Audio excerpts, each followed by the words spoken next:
1977년 미 한국우주국이 아니라 항공우주국 나사라고 말하죠. 이 나사에서는요, 태양계 끝 곧 목성부터 명왕성까지를 탐사하기 위해서 무인 우주탐사선 보이저 2호를 발사합니다.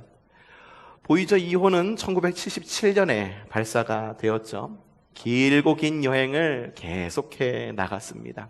그리고 지난 2013년, 36년 만에 드디어 태양계 끝에 다다라고 태양계 끝을 탈출하게 되었습니다. 지금은 이 보이저 2호는 태양계를 탈출해서 우주를 날아다니는 그런 하나의 우리 인류의 하나의 문명의 하나의 흔적이 되었지요.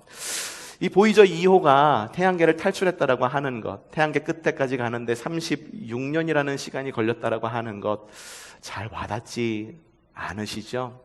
어떤 사람의 인생은 36년이라는 시간도 되지 않은 인생도 있기도 합니다.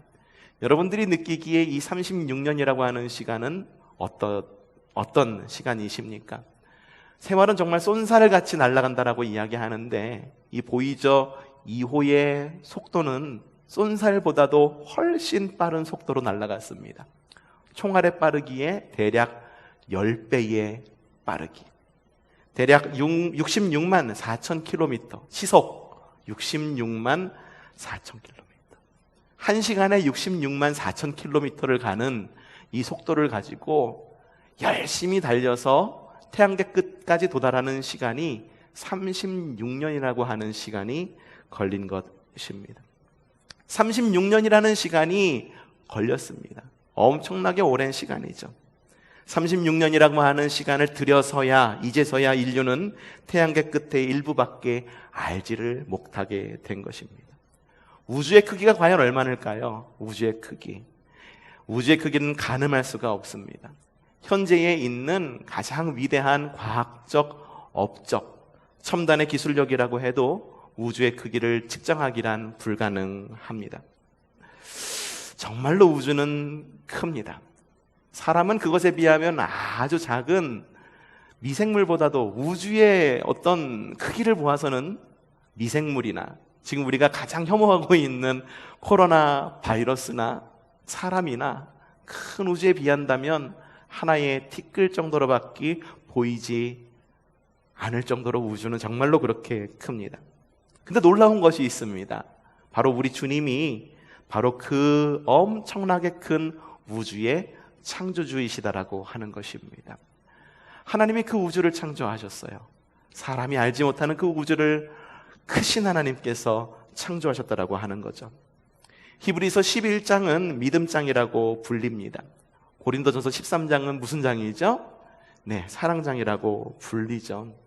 고린도전서 13장을 읽으면 사랑이 무엇인지 알 수 있는 것처럼 히브리서 11장을 읽으면 믿음이 무엇인지, 우리가 과연 이 믿음이 무엇일까?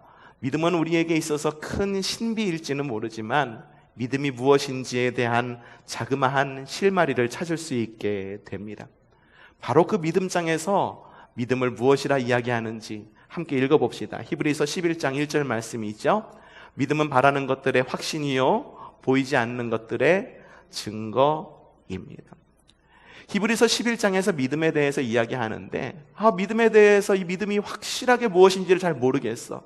하나님을 신뢰하는 것 아니면은 사람들을 믿는 것, 그럼 그 믿음이란 무엇일까? 정확히 믿음이라는 정의를 내리기는 어렵지만 우리가 가늠잡아 알 수 있는 것은 성경에서 믿음에 대해서 이야기할 때에는 보이지 않는 것에 대해서 매우 중요하게 생각한다라는 것입니다.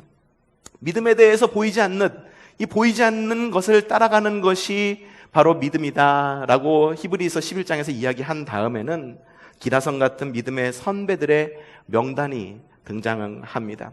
아벨, 에녹, 노아, 아브라함, 사라, 야곱, 요셉, 모세의 부모, 라합, 기드온, 바락, 삼손, 입다, 다윗, 사무엘 등 많은 믿음의 선진들이 히브리서 11장에 등장합니다. 만약에 성경이 다시 기록된다고 한다면, 그리고 성경이 계속 기록된다고 한다면 저는 그런 작은 소망이 있어요. 믿음의 이 선진들의 명단에 내 이름이 좀 올라가면 좋겠다라는 것. 여러분에게도 그런 소망이 있기를 바랍니다. 사람들이 뒤를 돌아봤을 때 그래, 믿음의 그 선진들 가운데에 그래, 그 장로님도 계셨고 그 권사님도 계셨고 그 집사님도 계셨지. 그래, 그분 정말 본받을 만한 분이었고, 그리고 내가 이 땅 가운데서 살아갈 때에 정말 믿음의 선배로 정말로 잘 본받을 만한 분이었어 라고 하는 그런 여러분들이 되시기를 바랍니다. 그런데요, 이들을 왜 믿음의 선진들이라 라고 말하느냐 하면은요, 이들은 보이는 것을 따르지 않고 보이지 않는 것을 따랐기 때문입니다. 노아는요, 비가 아직 내리지 않았을 때부터 방주를 짓기 시작합니다. 아브라함은 하나님께서 보여줄 땅으로 가라라고 했을 때 아직 그 땅이 보이지 않음에도 불구하고 그 땅을 향하여 여정을 떠납니다. 요셉은요, 아직 출애굽에 대한 그런 예언도 있지 않은 그 시기에 출애굽을 믿으며 자신의 유고를 후손들에게 맡깁니다. 모세는 보이지 않는 보이는 애굽의 왕좌를 선택하지 아니하고 광야로 떠나게 됩니다. 이처럼 믿음의 선진들은 보이지 않는 것을 따랐기 때문에 믿음의 선진이다라고 이야기를 하는 거죠. 그런데요, 왜 주님은요, 보이지 않는 것에 대한 믿음에 대해 그토록 강조하고 계신 것일까요? 왜냐하면 우리가 믿는 하나님은 앞서도 이야기했지만 우주를 창조하신 하나님이시기 때문입니다. 우주를 창조하신 하나님이세요. 그러면 최소한 우주보다는 크신 하나님이시다라고 하는 것입니다. 우리 주님은 우주의 창조자이십니다. 최소한 우주보다 크신 하나님이십니다. 우리가 지식으로 파악할 수 있는 우주의 범위는 기껏해야 태양계입니다. 그것도 36년이라고 하는 시간을 들여서야 파악할 수 있는 것이 우리의 지적 능력의 한계입니다.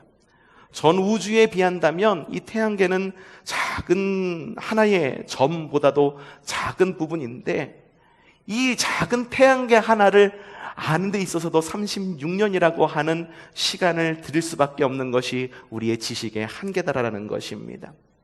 그런데 우리가 믿는 하나님이 그 우주를 창조하셨다라고 하는 것이죠. 하나님에 대해 아는 부분보다 알지 못하는 부분이 우리에게는 훨씬 더 많다라고 하는 거예요. 기껏해야 우주의 일부밖에 알지 못하는 우리가 어떻게 우주를 창조하신, 우주보다도 크신 그 하나님을 알 수가 있겠느냐고 하는 거죠. 하나님은요, 우리가 볼 수 있는 부분보다 우리가 볼 수 없는 부분이 훨씬 더 크신 하나님이십니다. 정말로 크신 하나님이시다라고 하는 거예요. 더 놀라운 것이 뭔지 아십니까? 바로 그 우주보다도 크신 하나님이 사람을 위해서 스스로를 낮추시고 이 땅 가운데에 그분의 모습을 드러내셨다라고 하는 것입니다. 드러냈다라고 하는 것, 이것을 신학적 용어로, 우리의 신앙의 용어로 계시다라고 이야기를 합니다. 계시는 감추는 것이 아니라 드러내는 것입니다. 하나님은요, 예수님의 몸을 입으시고 우리에게 계시하십니다.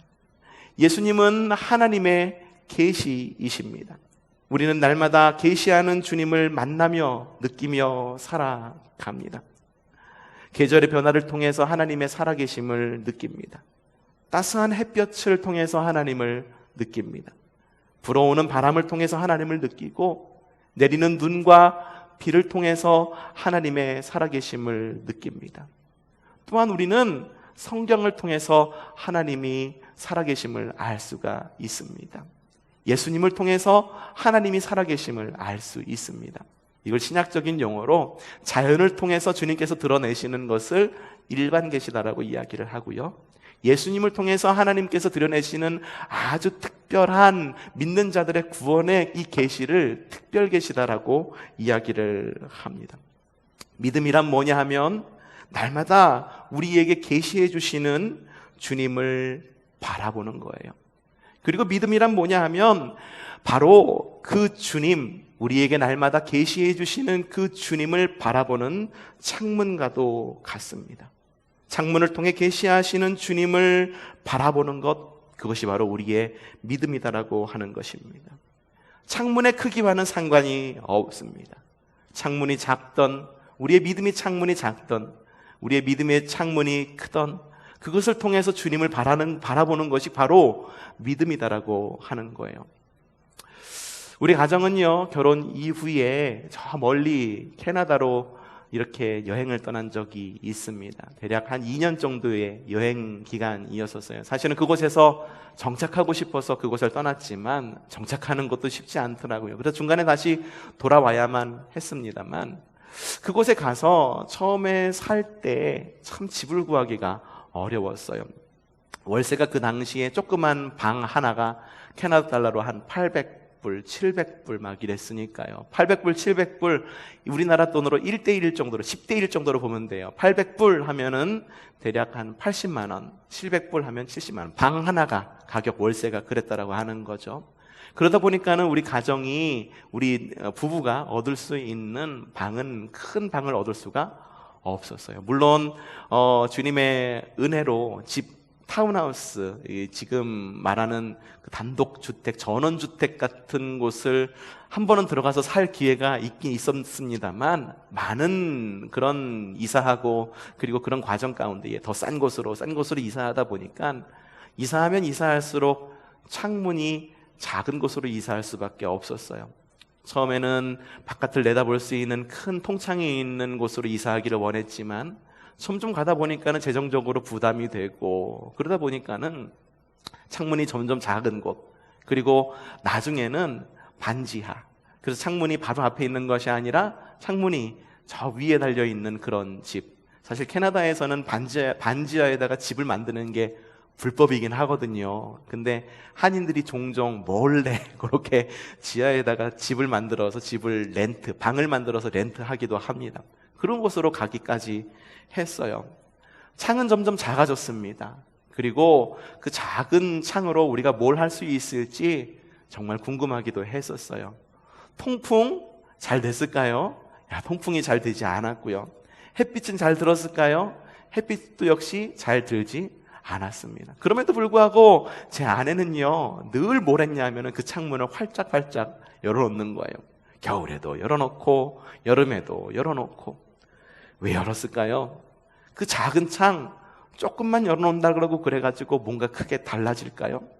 글쎄요, 뭔가 좀 환기되는 그런 느낌은 들지는 몰라도 큰 통창을 여는 것에 비해서 환기와 그리고 햇빛이 드는 것은 굉장히 작았을지도 모릅니다. 하지만 제 아내는 필사적으로 빛을 보기 위해서 그 창문을 열었습니다. 청주에서 첫 목회를 시작했습니다. 그곳에서 목회를 시작하다 보니까는 사는 곳이 여의치가 않아서 어떤 성도의 도움으로 그냥 조그만 흙집에서 살 수가 있게 되었어요. 근데 그 흙집 역시 옛날 집인지라 여름에 습기가 좀 많이 찼고요. 그리고 화장실도 집 안에 있는 집이 아니라 옛날 화장실.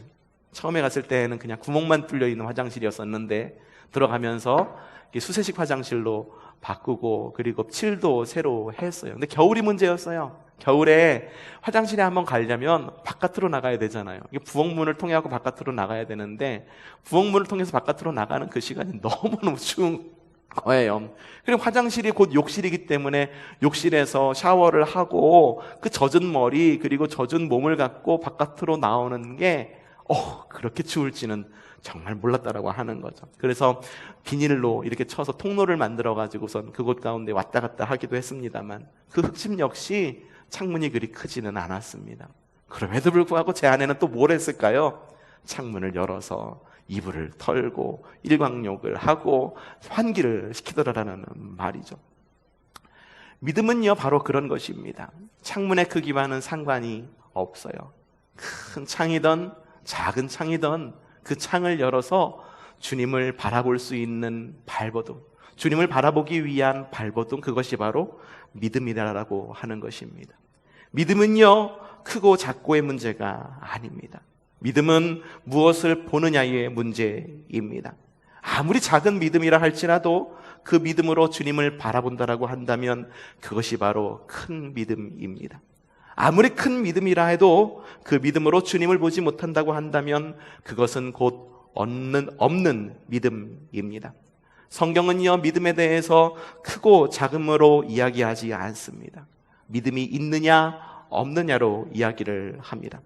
그렇기 때문에 제자들이 주님에게 막 몰려와가지고 주님, 우리에게 믿음을 더 주십시오. 믿음을 더 주면은 우리가 악기도 내쫓을 수 있을 것 같고 우리가 더 큰 능력을 행할 수 있을 것 같습니다 라고 말했을 때 주님께서 제자들에게 뭐라고 말씀하시느냐, 누가복음 17장 6절에 나와 있는 말씀 함께 읽어보겠습니다. 주님께서 말씀하셨다. 너희에게 겨자씨 하나일 만한 믿음이 있으면 뽑혀서 바다에 심기어라 하면 그대로 될 것이다. 너희에게 겨자씨 하나일 만한 믿음이 있다고 한다면 이 뽕나무더러 뽑혀서 바다에 심기라 하면 그대로 될 것이다. 이스라엘 성지순례에 가면은 이 겨자씨가 굉장히 작은 씨앗으로 팔린다라고 그러죠. 그래서 목사님들이 오셔서 이 작은 믿으시만한 이 겨자씨만한 믿음만 있으면 이 작은 겨자씨만한 믿음이라 할지라도 그것만 있으면 뽕나무를 뽑아서 바다에 심기라 하면 그렇게 될 수 있을 것이다 라고 설교하기도 합니다. 물론 그런 이야기도 될 수 있겠지만 저는 겨자씨라고 하는 것이 작은 믿음이라고 하는 그런 비유라기보다도 그런 작은 것이라도 있는 믿음이라는 그런 의미로 해석하고 싶어요.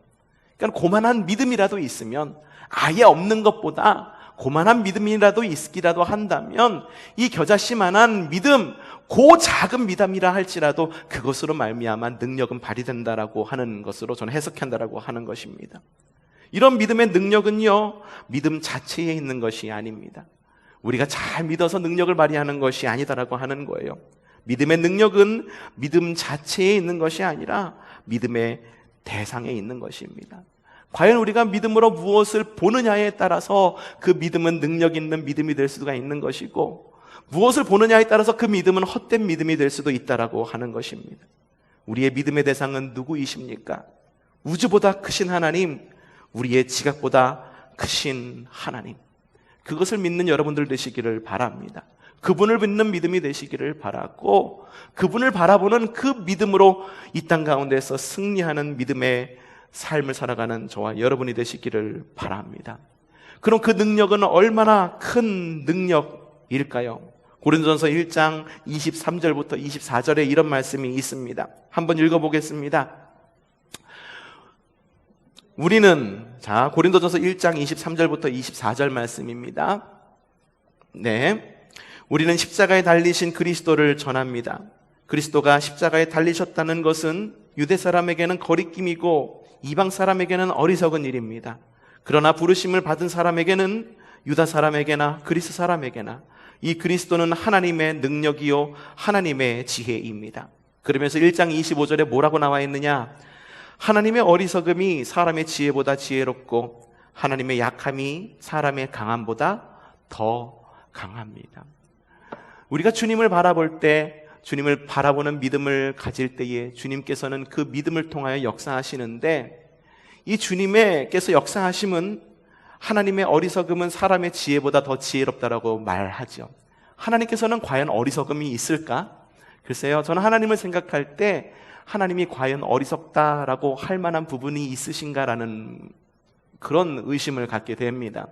이 하나님의 어리석음이 사람의 지혜보다 지혜롭고라고 하는 이 말 자체는요, 사실 하나님이 어리석은 부분이 있기 때문에 말하는 것이 아니라 우리를 위해 낮추어 쓰신 거예요. 그 어리석음이라고 하는 부분이 우리가 너무나도 잘 알고 있는 부분이기 때문이죠. 하나님은 어리석은 부분이 없습니다. 그런데 그래도 만약에 하나님의 그 어리석음이 있다라고 한다면 그 어리석음, 하나님의 그 어리석음보다 사람의 지혜가 훨씬 더 어리석다라고 하는 거고요. 하나님의 약함, 하나님께서 약한 부분이 있을까요? 글쎄요, 약자들에 대한 하나님의 사랑이 약함이라고 하면 약함이라고 할 수 있을지는 모르겠지만 하나님은 약함이 없으신 분이시거든요. 하나님께서 약한 부분이 있다라고 한다고 여긴다라고 한다면 그 약함이 사람의 강함보다 훨씬 더 강하다라고 이야기를 하고 있는 거죠. 그렇기 때문에 우리에게 필요한 믿음은 뭐냐 하면, 우리가 가지고 있는 가장 큰 믿음, 사람들이 보기에 큰 믿음이 아니라 하나님을 믿는 믿음이 우리에게 필요하다라고 하는 것이죠. 하나님을 믿는 믿음이라고 하는 것은 십자가를 바라보는 믿음이다라고 하는 것입니다. 우리에게 십자가를 바라보는 믿음, 하나님을 바라보는 믿음이 있기를 바랍니다. 제가 왜 이렇게 하나님을 바라보는 믿음에 대해서 중요하게 이야기하냐 하면은 하나님을 바라보지 않는 믿음도 있기 때문이에요. 우리에게 크신 하나님에 대한 작은 믿음이 있다라고 한다면 세상은 분명히 변화합니다. 우리의 믿음이 변화시키는 것입니까? 아닙니다. 우리의 믿음이 변화시키는 것이 아니라 우리가 믿는 그 크신 하나님께서 세상을 변화시키는 거죠. 그렇기 때문에 우리는 믿음 없음에 가슴치며 통회하여야 합니다. 믿음의 창을 통해 주님이 아닌 탐욕과 죄성으로 충만한 금송아지를 보던 잘못된 믿음으로부터 돌아서야 합니다. 우리는 믿음의 창을 분명히 믿음의 창은 누구에게나 다 있습니다. 믿는 사람에게도 믿음의 창이 있고요. 믿지 않는 사람에게도 믿음의 창이 있습니다. 다른 점이 뭘까요? 어쩌면 믿는 사람이라 할지라도 이 믿음의 창을 통해서 늘 다른 것을 바라보는 사람도 있을지도 모르겠습니다. 그 다른 것을 바라보던 그 믿음의 창을 바라보는 다른 것을 바라보는 그 믿음의 창을 바로 주님께로 옮겨야 된다라고 하는 것입니다. 맹목적인 종교, 사회, 정치 지도자를 향한 믿음, 특정 상황, 환경에서 벗어나기를 바라는 믿음, 주님을 떠난 비전과 계획, 그런 모든 잘못된 믿음에서 돌이키는 우리가 되기를 바랍니다. 우리가 바라보던 것, 금송아지를 모두 다 깨 부수고 금송아지를 바라보던 그런 믿음에서 주님을 바라보는 그런 믿음으로 전환하시기를 바랍니다. 잘못된 믿음의 결과는 비참합니다. 덮어놓고 믿는 것은 맹신입니다. 비이성적으로 믿는 것은 미신입니다. 무비판적으로 믿는 것은 광신입니다. 이러한 맹신과 미신과 광신에서 떠나 온전하고 건강한 믿음 안에서 승리하는 여러분들 되시기를 바랍니다. 지금은 언택트의 시대라고 부릅니다. 언택트, 뭐냐면은 비접촉이라는 말, 영어이죠. 언택트 시대인데, 언택트라고 하면 잘 안 와닿죠. 컨택트 하면 와닿죠. 컨택트에 쓰이는 말이 뭔가요? 컨택트 렌즈, 눈에다가 이렇게 넣는 걸 컨택트 렌즈라고 하죠. 왜 컨택트 렌즈라고 하나요? 눈에 직접 닿는 것이기 때문에. 콤이라고 하는 것이 어떤 결합, 어떤 그런 말을 가지고 있어요. 컨택트는 접촉, 언택트는 비접촉. 그래서 지금은 언택트의 시대라고 이야기를 합니다.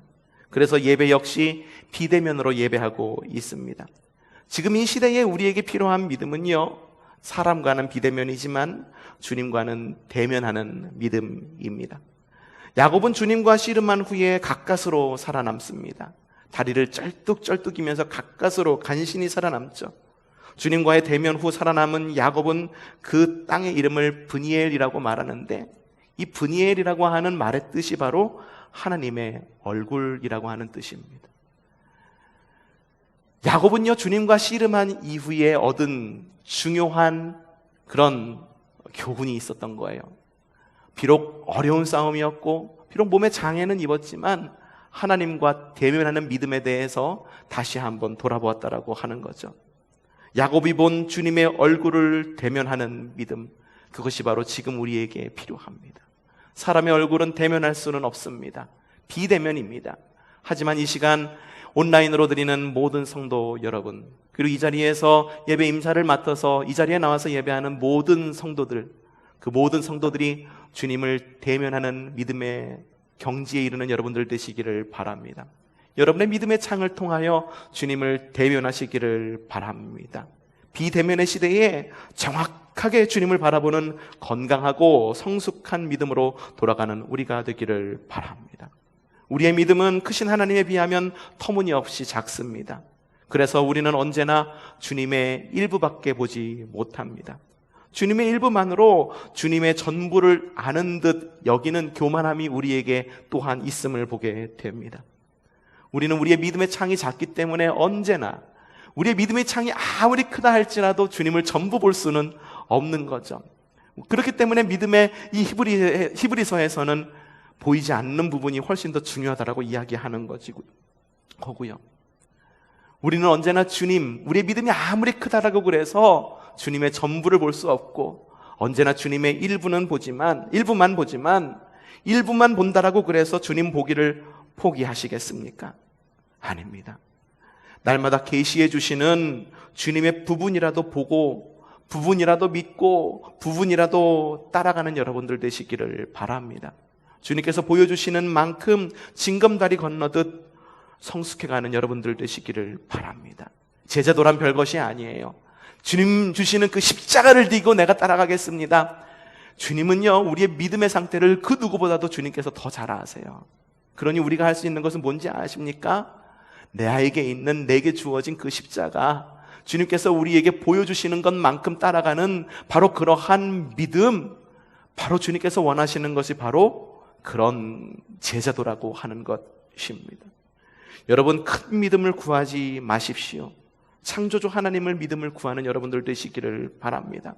비록 내 믿음의 창이 작아서 주님의 작은 부분밖에 볼 수는 없지만 주님은 내 믿음의 경지보다 훨씬 더 크시기 때문에, 보이는 부분보다 보이지 않는 부분이 훨씬 더 크시기 때문에, 그렇기 때문에 여전히 믿을 만한 주님이라는 그 주님을 바라보는 그 믿음을 갖고 이번 한 주를 살아가는 저와 여러분들 되시기를 바랍니다.